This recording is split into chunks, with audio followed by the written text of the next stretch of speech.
वालेकुम। आप मुझे कहेंगे कि बस इसे यूट्यूब चैनल बनाने का शौक़ था, उसके बाद ये गायब हो गई। सितंबर के महीने में मेरी 2 वीडियोस आई हैं और सितंबर एंड हो चुका है। इसकी ऐसी कोई रीज़न नहीं थी। मैं आपको अपनी एक कहना चाहिए कि अपने दिल से एक बात बताती हूँ। जो मेरा पर्पस था इस चैनल को बनाने का, वो काफ़ी हद तक मैंने अप्रोच किया है लोगों के दिलों तक। जो मेरी बात नहीं पहुंचती थी वो पहुंची है, जिस वजह से मुझे ऐसा लगता है कि मेरा जो एक डिसीजन था, एक मेरा फ़ैसला था कि मैं इस तरह से अपनी बात सोशल मीडिया के थ्रू पहुंचाऊं, वो काफ़ी बेहतर था और अच्छा किया मैंने। मुझे उससे काफ़ी ज़्यादा मैं कहूँगी कि फ़ायदा हुआ। लोगों ने मेरी बात को सुना, मुझे रिप्लाई किए, मुझे बहुत अच्छा लगा। अच्छा, आज मैं थोड़ा सा आपको मैं आपको अपनी एक शॉपिंग दिखाना चाहूँगी। और अच्छा, ये जो हमको मैं दिखा रही हूँ शर्ट, हो सकता है कि वीडियो में इसका उतना ब्राइट ग्रीन कलर ना आए जितना ये है। अच्छा, मुझे हमेशा से चेक प्रिंट जो होता है वो मुझे बहुत अट्रैक्ट करता है, और ख़ासकर ये जो कलर है ना, सीरियसली ये तो मैं कहूँगी कि मेरा इस कलर से तो मुझे बचपन से बड़ा इश्क है। और लेकिन ये है कि मैंने इसको शादी के बाद काफ़ी छोड़ दिया था, काफ़ी कम कर दिया था। लेकिन ये मुझे शर्ट जो है बस लटकी नज़र आई मार्केट में, और गर्देजी मार्केट से ख़रीदा मैंने इसे। और उसके बाद जो है मुझे इस पर ऐसा इश्क हुआ कि 500 की मुंह से बोली दुकानदार ने, और फिर आपको मेरा पता है फाइनली 400 में मैं इसे ले आई। अगर आपको लगे कि ये मैंने महंगी परचेज़ किया, तो बहन भाइयों 200 तो शर्ट की सिलाई है, और वो भी ये वाला डिज़ाइन अक्सर दर्जियों को नहीं बनाना आता। तो इस हिसाब से मैं समझूंगी कि ये मैंने बहुत अच्छी परचेज़ की है। अब बस आप दुआ करें ये मुझ पे पहन के भी इतनी ही अच्छी लगे जितनी कि मुझे इस वक्त ये अच्छी लग रही है। दूसरी बात ये कि मैं ये आपको ये भी बताना चाहूँगी, कुछ मेरी पुरानी यादें हैं जो मैं डिस्कस करना चाहूँगी उस शर्ट के हवाले से। ग्रीन मेरा बहुत फेवरेट कलर है। सी ग्रीन, ग्रीन के अच्छे शेड्स, कि ये मैं इसलिए बोल रही हूँ क्योंकि पहले मैं कहती थी, मेरी शादी से पहले मैं कहती थी ग्रीन का हर शेड मुझे पसंद है। तो यकीन करेंगे मैंने ऐसे ऐसे भयानक ग्रीन देखे, नॉन ग्रीन, अजीब से, जिनके बाद मैंने कहना शुरू कर दिया कि ग्रीन के अच्छे शेड्स मुझे पसंद है। और मेरी पूरी फैमिली में सब लोग ये बात जानते हैं कि शादी से पहले तो मैं जहाँ से मार्केट से गुज़रती थी, जहाँ से मेरा गुज़र होता था, ग्रीन कलर देख के लोग मुझे इशारे कर कर के मेरा मजाक उड़ा रहे होते थे। मेरे साथ जो भी होते थे, फैमिली के लोग, फ्रेंड्स, कि अब इसका इस पर दिल फिसलेगा और इसके बाद ये कहेगी कि मैंने ये लेके जाना है। लेकिन शादी के बाद ऐसा हुआ कि फ़र्स्ट ऑफ़ ऑल बहुत सारी आपकी प्रायोरिटीज़ चेंज हो जाती हैं, और सिर्फ कपड़े, सिर्फ आपके फेवरेट शेड्स वो आपकी प्रायोरिटी नहीं रहते।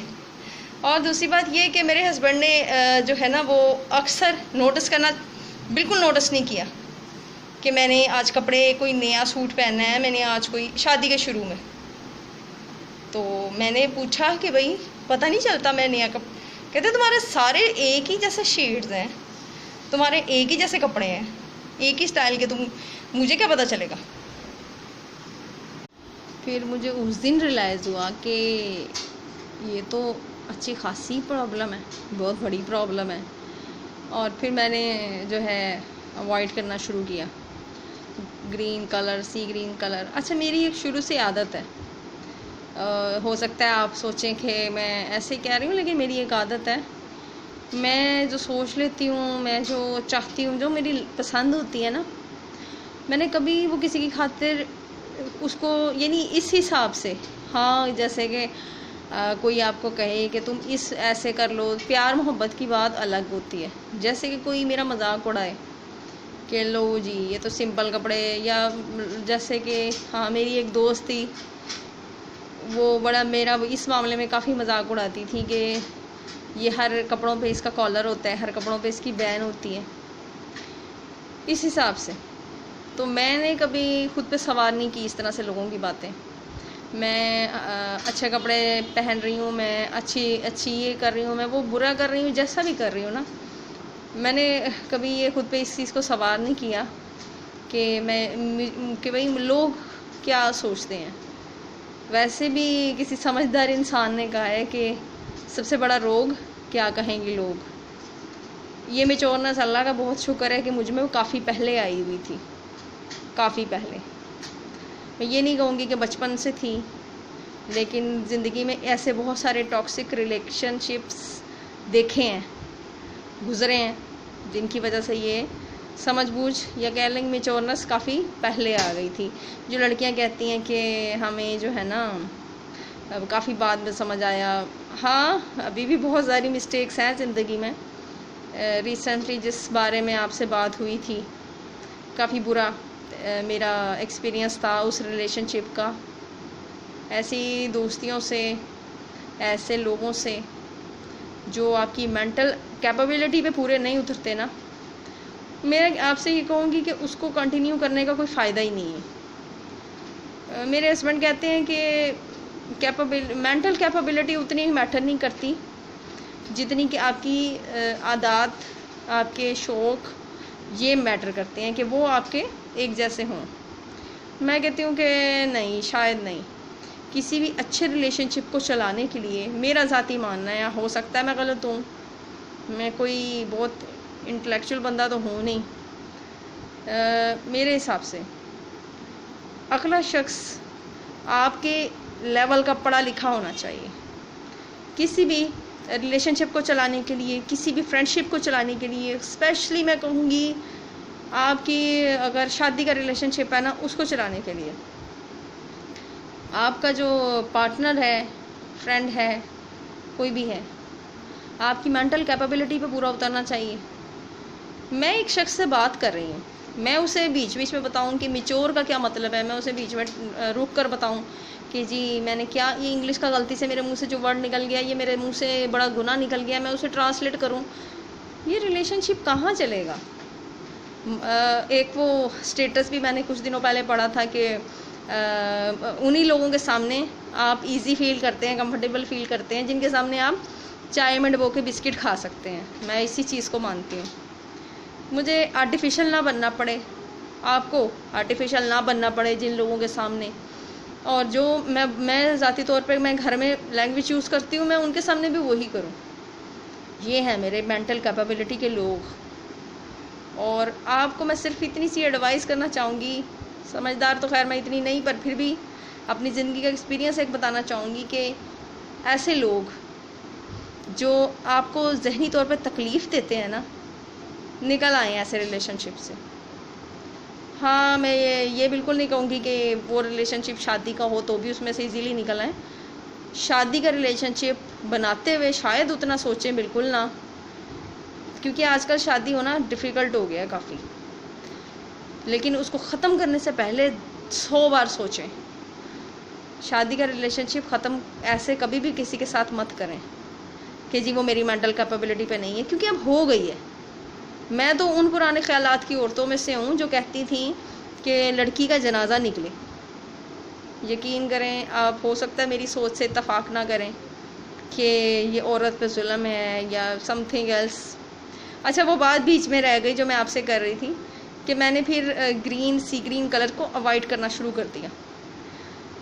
तो जी तब मुझे पता चला कि ये तो सिर्फ एक बहाना था, अदरवाइज़ मेरे हस्बैंड को नोटिस करवाना पड़ता है।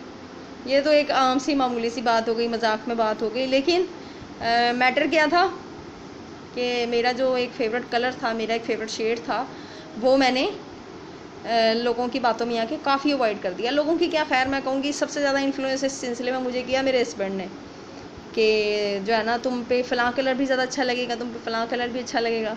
मैंने अपनी वार्डरोब को इस कलर्स के अलावा भरना शुरू कर दिया। और अब मुझे लगता है कि शायद मेरी ज़िंदगी में वो वक्त है कि मैं अब दोबारा थोड़ा सा अपना टेस्ट अपने मुताबिक कर सकूं। तो कंक्लूजन इतना सा है कि ज़िंदगी में अपने दिल की सुनना बिल्कुल भी बंद ना करें, क्योंकि मेरे हिसाब से दिल सिर्फ ठीक बात करता है। कल बात हो रही थी मेरी किसी से, तो उसने कहा कि इससे साबित होता है कि दिल की हमेशा मत सुने। मैं कहूँगी हमेशा दिल की सुने, दिल गलत नहीं कहता। और अगर अच्छा मैं एक बात बताऊँ, दिल कभी गलत भी कह देगा ना, तो आपको रिग्रेट बहुत कम होगा। अगर गलत चीज़ पे अमल भी कर चुके होंगे ना, रिग्रेट बहुत कम होगा। और बाकी बात रही, आखिरी बात करूँगी गर्मी की। सीरियसली वो एक क्या कहते हैं, आईफोन के ऊपर जो किडनी वाला जोक था, उसके बाद ये जो नया आजकल बहुत सर्कल में चल रहा है जोक चल रहा है ये वाला, कि जी औरतों की तरह बातें करने खड़ी हो गई है दरवाजे पे। गर्मी तो सीरियसली खड़ी हो गई है, मजाक नहीं रहा ये बहुत। इस मौसम में मेरा ख्याल है कि एसी सबके बंद हो जाते थे, लेकिन अब तो नहीं हो रहे। अल्लाह ताला रहम करे हमारे पर, जो गर्मी ख़त्म होने का नाम नहीं ले रही। और हम मुल्तान में रहने वाले तो वैसे ही हमारे टोटल 4 महीने होते हैं, 2 अच्छी सर्दी और 2 नॉर्मल हल्की सी सर्दी के। तो इंतज़ार है उन महीनों का, क्योंकि मुझे तो वैसे भी सिर्फ सर्दी पसंद है। भले ही मुझे आम खाने को ना मिले, मैं कहूँगी मैं सर्दी में रहना पसंद करूँगी। और हाँ, मैंने एक बात और करनी थी, मुझे याद आया। मैं नया फ़ोन ख़रीदने के बारे में सोच रही हूँ बहुत दिन से। तो आपने मुझे एक एडवाइस देनी है। जैसे आप हमेशा मुझे कमेंट्स की जगह व्हाट्सएप पर रिप्लाई कर देते हैं या कमेंट्स दे देते हैं, उस तरह से आपने मुझे एक एडवाइस देनी है कि मैं कौन सा फ़ोन ख़रीदूँ, लेस एक्सपेंसिव हो, जो भी हो, जैसा भी हो। आप मुझे अपने एक्सपीरियंस ज़रूर मेरे साथ शेयर करना कि मुझे कौन सा फ़ोन ख़रीदना चाहिए और कौन सा मॉडल हो उसका, और ये भी बताएं कि उसकी प्राइस आजकल क्या चल रही है और उसका एक्सपीरियंस आपके साथ अच्छा रहा या आपने उसका एक्सपीरियंस अच्छा सुना या नहीं। तो मुझे रिप्लाई करना, मैं आपका इंतज़ार करूँगी।